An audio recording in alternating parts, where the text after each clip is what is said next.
man. It's cold outside today, but we're gonna talk about some boots. All right, we know he's going through a lawsuit and all that shit, man. Don't forget if you missed the live the other Saturday morning, go check it out. I'm about to upload on the podcast right now. For the most part, yesterday, man, I just slept.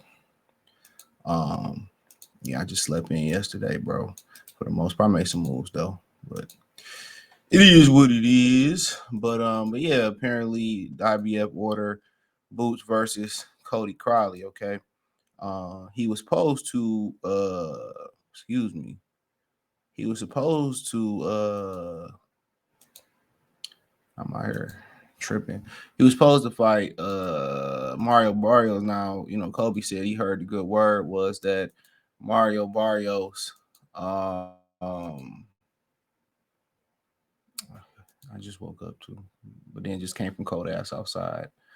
I had to walk the dog. But yeah, he said that the word is Barrios wasn't ready for, I guess, March 30th. Now you got to go a little bit further back. All right. And you said, well, how far we got to go back? Go back to Andrade and Benavidez. He was supposed to fight Cody Crowley on their card. And Bonzi said, well, Cody Crowley, he heard that somebody say from Crowley team, I think he said that they wanted more money to fight Boots or whatever. So I really don't know, bro. That's just what you hearing this side say, the rumor mill and all that other bull job, right? So but now he fighting him. Now I don't know if him being held up in court is gonna do anything. What I can say is behind the scenes, a lot of people say that promotional company wasn't doing nothing for Boots. He basically was being promoted by Premier Boxing Champions. So and that you never will see Cameron dunking around, and maybe we know why, because he was sick. Now Andre Ward went through a similar situation where he was beefing with TGB's Tom Brown's brother, Ten Goosen. But his brother, I don't know, Dan Goosen brother, somebody brother. And Goosen ended up passing. Ten Goosen, the promoter, he ended up passing away. Him and Andre was beefing at the time, and then his family decided to grant Andre his release. So Andre Ward was able to continue his career.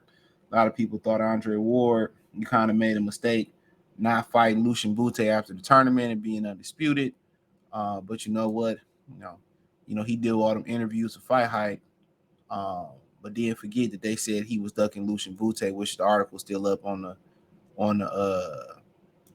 website like a mofo too. But it says Jaron Boots Ennis, Cody Crowley mandatory title fight ordered by the IBF. It says the next fight for Jaron Boots Ennis won't be so voluntary after rawboxing.com has learned the IBF ordered the undefeated welterweight title list next defense versus Cody Crowley. The two sides were actually summoned to enter a 30-day negotiation period beginning on January 31st. Quote, IBF champion Jaron Ennis was promoted to champion November 28th, 2023. His mandatory defense is due on before March 28th, 2024. IBF chairman Carlos Ortiz stated the representative for both boxers in a letter obtained by Boxing Scene, leading available contender is number 3, Cody Crowley. The negotiation should commence immediately and be concluded by March 1st, 2024. If you are unable to come to agreement, it's about within 30 days, the IBF will call for a purse bid, meaning anybody can come in that's a sanctioned or licensed promoter, and bid on the fight. You know what I mean? So shout out to my sons out there in New York City. My son Henry, he trying to turn pro. So yeah, we gotta start calling these niggas out to fight Henry. And my son Kobe. I don't call you son because you're not mine, but you sound like one son. So yeah. Shout out to word to the mother, out to my New York City cats, man. But yeah, I gotta go out to New York City, give me a chopped cheese kit. But yeah, man. So I find it funny. Basically, what happened is this. Sean Porter explained this. Basically, Barrios didn't want to fight right now. He probably wasn't still ready for whatever reason it was. He was fairly active compared to other PBC fighters last year. And on top of that, you got to remember too that he got the interim title. And if we remember, people forget. And I'm the only person I don't listen to everybody. I'm the only person that bring this up. That what's the kid's name? Brian Mendoza had the WC interim title and Tim Tszyu beat him for the WBC interim title. Don't forget that. All of a sudden, the WBC interim title go away, which Tim Tszyu should really be the unified WBO champ, unified WBO and WBC champion. Yeah. My Charleston white voice. People don't bring that. All of a sudden, Mendoza, when Tim Tszyu beat Mendoza, the title just got vanquished, and then all of a sudden, Sebastian Fondor get the title coming off a knockout. But at the end of the day, nonetheless, but I don't know. So maybe Barrios waiting to be a champion.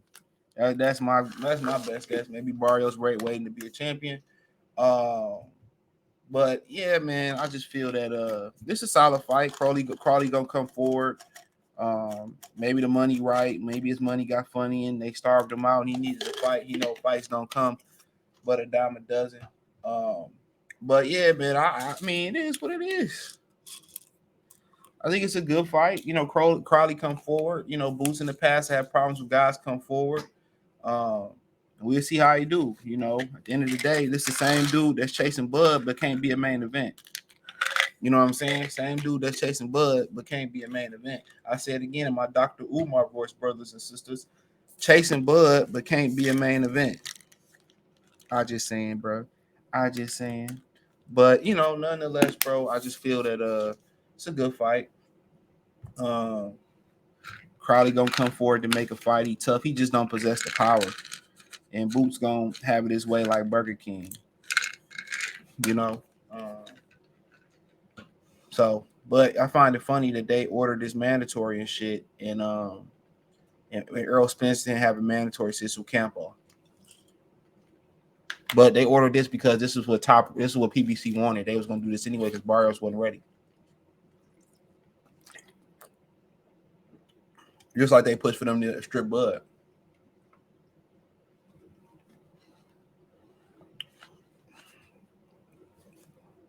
Cuban. One of the reasons they wanted to strip Bud was to deter him from probably Errol Spence from the rematch. See, you ain't gonna be undisputed if you fight Bud now, so just let it go. And they got him about that rematch, so it didn't matter. They ain't had the bread, and they promised him some. They promised him some allegedly a title shot down the line and shit, bro. So they promised him a title shot down the line and shit. So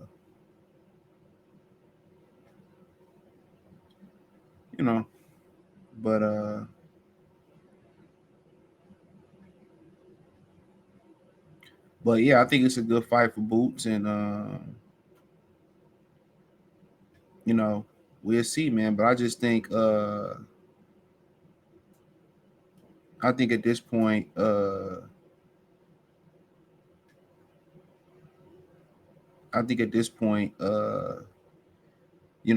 he just got to be active, and if he can get on undercards to stay active and all that stuff, he should do it. He literally should do it. But I think if Cody Crowley has some more power, this would be a more interesting fight. I just don't think he got enough power to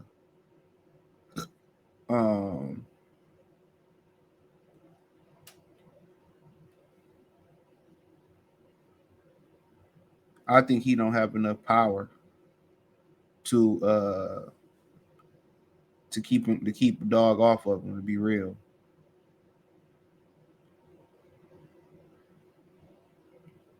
So that's just my opinion on it.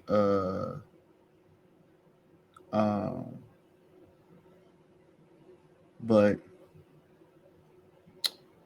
yeah, I think it's a good fight, man.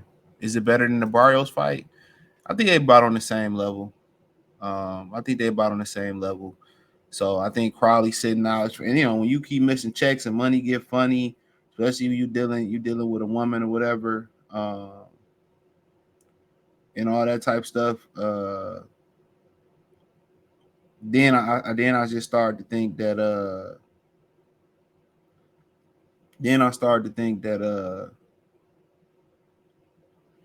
you know, you got through the holiday season, people like to spend money and shit. So then I started to think that, you know, shit started to get, you know, started to get interesting. So uh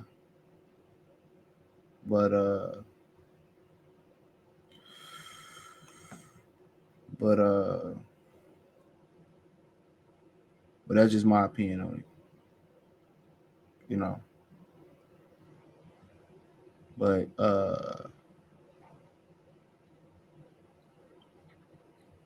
but nonetheless, man, good fight. I just think if Crowley, you know, possessed a little bit more power, this would be a very interesting fight. And I just think you know, he don't possess enough power. So that's my opinion on it. Thumbs up the video, share the video, subscribe to the channel. That subscribe button is the bell icon button. Hit all our notifications, increase your chance, get notifications. We got live or drop video. Financially want to support the channel. Cash App, $ CJ Good 313, Venmo CJ Good 313, PayPal link in description. Let me know what you girls and guys think in the comment section. Peace.